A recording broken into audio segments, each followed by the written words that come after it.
perguntando do estádio. Como é que é teu nome? Felipe Martins. Felipe Martins, boa noite, aqui do canal do Antenados da Jogada. Quero saber, cara, duas perguntas fáceis pra você. O problema do Flamengo e a solução, nesse momento, com essa crise que tá meio enrolada. Pra mim, o problema do Flamengo já veio de antes, né? Desde a época que o Jorge Jesus saiu. No Flamengo existe uma panela entre os jogadores mais antigos, né?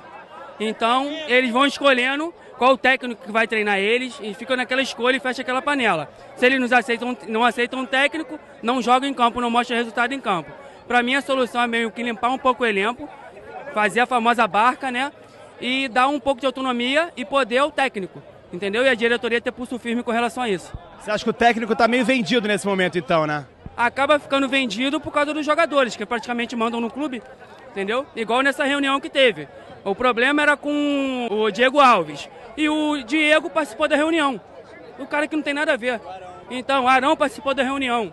Então, enquanto você não der o poder por técnico, dele decidir o que deve ser feito em campo, vai ficar muito difícil. Você mudaria alguma coisa na diretoria? Tá meio sem comando, depois daquele episódio do Diego Ribas de novo com o Venê? Sim. O grande problema da diretoria é também ficar preso em 2019. Eles acham que esses jogadores foram campeões, então vamos dar autonomia para eles. A diretoria tinha que ter mais pulso firme com relação a esses caras, com as decisões que eles fazem também. Ele, independente de eu não concordar com alguns pontos, é o que Não, você à falou, vontade. o Felipe falou com bastante serenidade, só não concordo. Ali não entrou, nunca entrou nenhum técnico. É porque ele saiu do homem, o Paulo Souza, odeia o Paulo Souza, entendeu? Eu achei isso bem equilibrado. Mas o ponto é o seguinte, em nenhum, onde é que eu não concordo com ele? Não entrou nenhum técnico no Flamengo por pedido ou indicação de Jogador. Isso não aconteceu. Tanto que no final do ano não foi o Jorge Jesus. É o que eu falo. As pessoas. Peraí, no final do ano... No final do ano passado, Ah, sim. os jogadores queriam o Jorge Jesus. Você também queria. Eu também queria, mas eu só A para torcida ir, também, todo mundo queria. Todo mundo queria, só para ir aqui, botar na mesma página que o torcedor aqui. Isso não existe. Isso não existe, não tem essa situação de panela. Tanto que você vê aí o Diego Alves não está jogando, o Diego Ribas está jogando agora, está entrando aí nos jogos aí, e o Felipe tem o seu tamanho, são decisões do técnico. Aí, por exemplo, ele agora aí está falando em relação a um outro ponto que ele falou, de tirar o técnico, de que hora o técnico vai sair. Existiu momentos em que... Os jogadores não querem mais o técnico, tu vai ter que mandar embora. E a gente não fez isso. Eu sou acusado, né, de ter segurado mais o Paulo Souza, talvez, que deveria, porque os jogadores... Não queriam.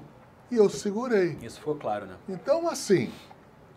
eu respeito o que ele falou, mas não procede, não é assim que funciona. E quando está perdendo, quando os resultados que a gente interessa, que a gente quer que aconteça, não acontece, existem várias análises, o futebol é muito subjetivo. Ah, isso é verdade. Além do futebol subjetivo, talvez... o torcedor que tivesse um pouco mais de informação interna... Coisa que é difícil, né? Sim, se é para a imprensa é difícil, imagina para o torcedor. Não estou botando culpa no torcedor. É que eu estou falando que às vezes, o torcedor não tem todas as informações precisas para que se tome uma decisão, para que se tome um encaminhamento. É só isso. Às vezes tem algumas situações... O torcedor sabe o quê? De 5%? Não, eu acho que sabe muito mais, mas às vezes 10% de uma situação... Do que acontece da merda toda que dá lá dentro, da chapa que esquenta. Não, mas eu acho que o torcedor sabe de bastante coisa. O torcedor é antenado, o torcedor do Flamengo é um torcedor que cobra muito. Ele ele tem uma permanência de análise, ele está sempre indicando, está sempre se posicionando. Isso é muito importante. Apenas você não pode somente tomar decisões quando você está em comando, num cargo de comando. Você não pode somente estar se posicionando igual o torcedor. Às vezes você tem um pouquinho mais de informação e você vê, ou não, talvez se o torcedor soubesse o que eu sei, ele não teria aquele encaminhamento. É só isso, mas eu acho importante... Mas onde eu queria chegar nesse ponto aí da declaração dele, que eu achei bem, como eu falei, bem razoável. Porque virou não só na torcida, mas na imprensa, você vê nos programas esportivos, na maioria da opinião dos especialistas, né, dos jornalistas e tal, comentaristas, execrando o Paulo Souza, que o Paulo Souza é horroroso, acabou, o Flamengo não é campeão brasileiro agora por causa do Paulo Souza e não sei o quê. E como é que o cara que era técnico da Polônia, o cara foi técnico do Bordeaux, foi técnico da Fiorentina, agora está especulado no Bolonha, como é que esse cara não entende futebol e faz um trabalho tão ruim assim que... E o hashtag fechado com o Paulo Souza? O pessoal apagou por aí, não?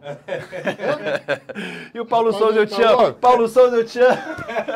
Eu não posso correr do meu posicionamento em relação ao Paulo Souza, de ter ido contratado. Agora tem muita gente que correu do que falou.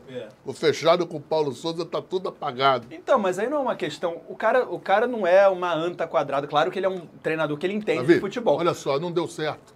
É uma questão de relacionamento, né? Não deu certo. Será se eu contratei o único técnico que não deu certo na história do Flamengo? No Campeonato Brasileiro? Não deu certo, precisava de mudança. E ainda assim teve a melhor campanha na fase de grupos da Libertadores? Não deu certo. Não deu certo. Não quero culpar, não quero achar culpado. Chega uma hora que eu não quero saber nem quem está com a razão. Se é ele, se sou eu. Eu não quero ter razão, eu não quero brigar. Não deu certo. O Flamengo fez o que tinha que fazer, trocou o treinador no momento que eu achava, que o presidente achava que estava seguro para se fazer essa travessia, para se trocar. Um ponto que eu vou falar aqui. Opa. É importante. Parem as máquinas. O Dorival, que eu queria trazer em determinado momento, era o pior nome para se trazer. Por causa da briga com o Diego Alves. Esquece, Diego Alves. Pelo histórico dele, de nunca ter tido um contrato rompido na carreira. Ah, você falou isso hoje, inclusive, eu acho. Sim, mas é importante eu falar aqui. Então, quando eu falei, vamos de Dorival. Mas ele está no Ceará. Ele nunca rompeu um contrato. Como é que a gente vai fazer para convencer ele a romper? E isso, o Paulo Souza nem tinha caído ainda. E você acha que... Porque foi tudo muito rápido, né? Foi? A contratação do Rogério Ceni também foi rápida. Do Renato também. Do Renato também. Quando se toma a decisão... Gelo no sangue. A gente toma seguro.